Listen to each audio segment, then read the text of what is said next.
Galing ako ng Maynila. Naglalakad ka?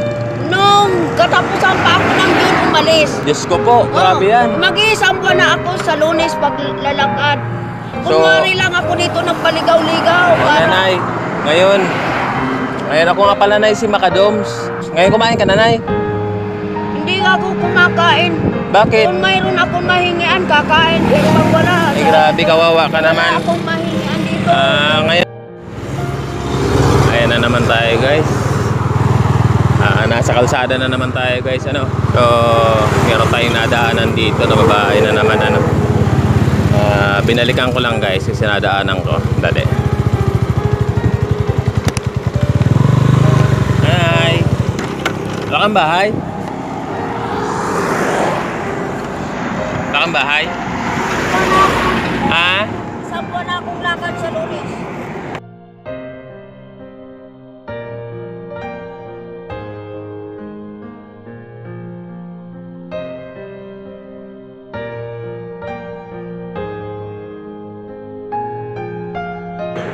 Manila. Sa Manila ka pa galing? Manila pa. Ang layo naman. Winas out nga ako ng mga kamag-anakan ko kasi ang sikreto nila, nalaman ko. Ang pag-aakala nila na ako itinakip nila sa ginawa nilang kasalanan, hindi ko alam. Ay, hindi lang ako nagsasalita. Dinakwil ka? Tinirakwil ako. Yung basura na naglinis ako sa bahay kaya nag-repair ng kusina. Sabi ng pamangkin ko, kapatid yun ang anak niyo ng kapatid ko sa pangatlong nanay. Dahil nakatatlong asawa, dahil kapatid ko tamad. Oo. Ngayon, ang kasalanan ng kuya ko, idiniin sa akin ng tatay ko sa probinsya. Saan probinsya mo, Nanay? Bate, 18 pa lang ako siya. Kaya hindi lang ako nagsasalita, wala akong sinasabihan kahit sino na mayroon akong samanan loob sa magulang ko. Ako pa nag-alaga dahil magulang ko yan. Ako ang nag-alaga hanggang sa namatay siya. Pero ito, hindi ito lumuluha. Ha? Oo. Inalagaan ko yan. Galing ka pa ng Manila? Galing ako ng Maynila. Naglalakad ka? Nung katapusan pa ako ng June umalis. Diyos ko po, grabe yan. Mag-iisang buwan na ako sa Lunes paglalakad. Kunwari lang ako dito nagpaligaw-ligaw. Nanay, ngayon ako nga pala, Nay, si Makadoms. Nadaanan kita, dumaan lang ako dyan. Bumalik baga ako, nakita kita. Hindi ko alam. Ay, Oo, ako si Makadoms. Ngayon kumain ka, Nanay? hindi ako kumakain. Bakit? Kung mayroon akong mahingian, kakain. Eh, pag wala, Ay, grabe, kawawa ka naman. wala akong mahingian dito. Ngayon, Nay, may kaunting pera ako dito, Nay. May kaunting pera ako dito, so bibigyan kita.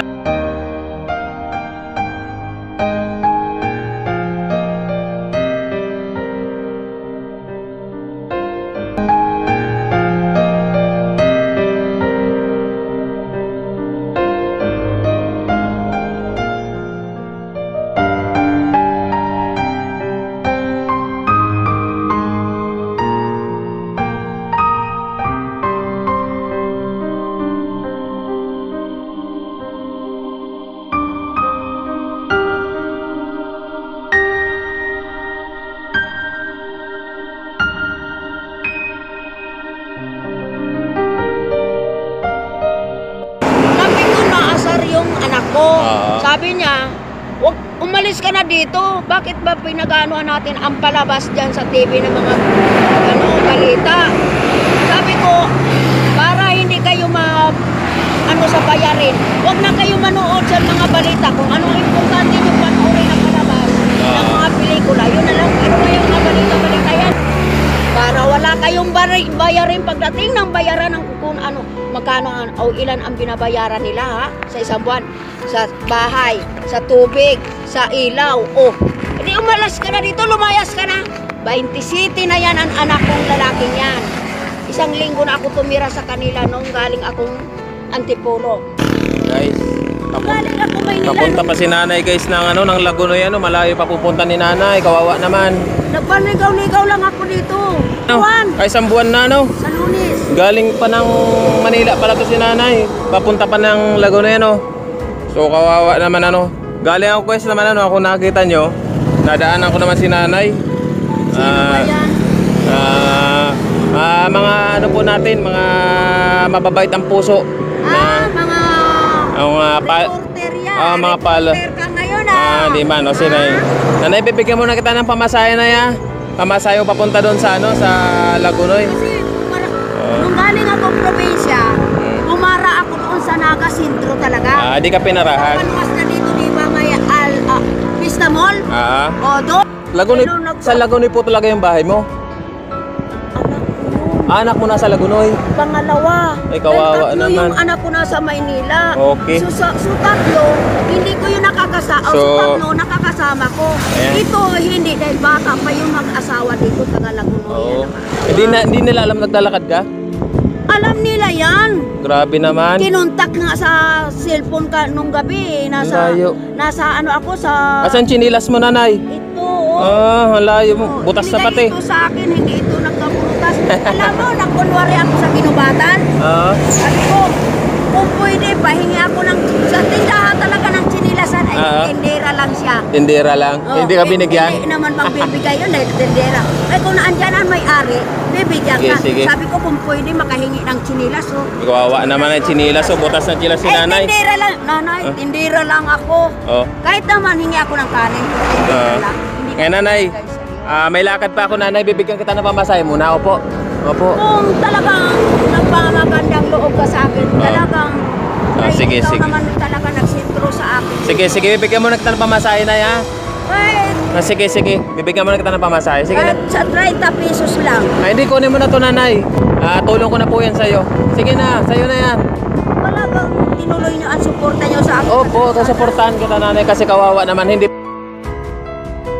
Halos nahiya si nanay tanggapin ang kunting na inaabot ko sa kanya.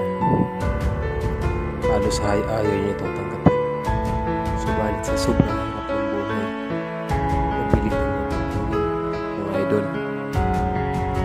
Si nanay ay nanggaling pa sa Manila. Nilakad niya hanggang Bicol. Muntik na siyang pilay at hindi makalakad. At ngayon siya ay heto. Kawawa. Hindi niya alam kung saan siya uuwi. Unang-una ang pinakamalaking problema niya, mga idol, ang pira na ipapamasahe niya papunta doon sa kanila. May distansya pa, mga idol, ang kanyang uuwian na bahay.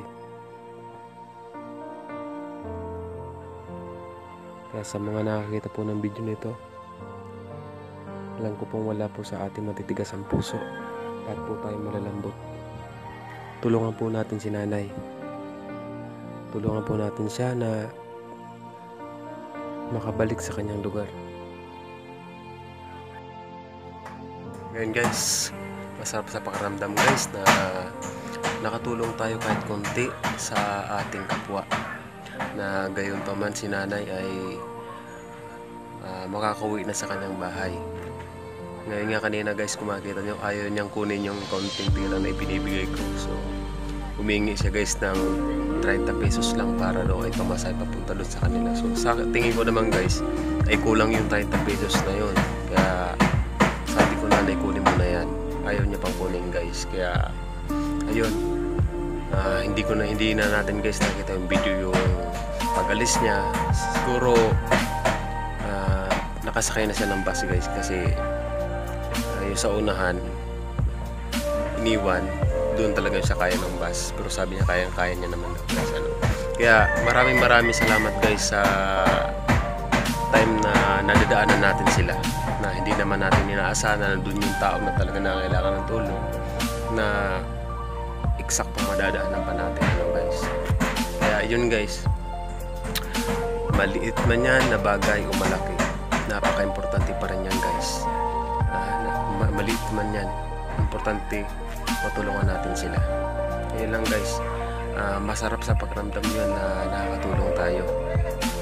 Kagaya ko guys, sobrang mahirap din ako guys, pero hindi yun guys hadlang na yung tao na mas mahirap pa sa atin ay tulungan natin. Ito guys ang bahay ko, gusto kong pakita sa inyo.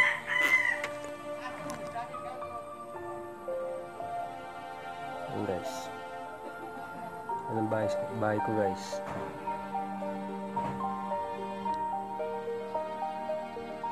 simple lang guys ang bahay ko, ano.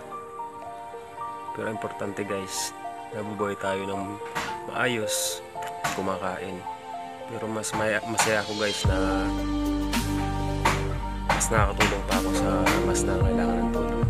So yun lang guys, maraming salamat sa mga nanonood. Sana sa mga nanonood ng video, alam ko naman guys na mas lahat tayo malalambot ang puso.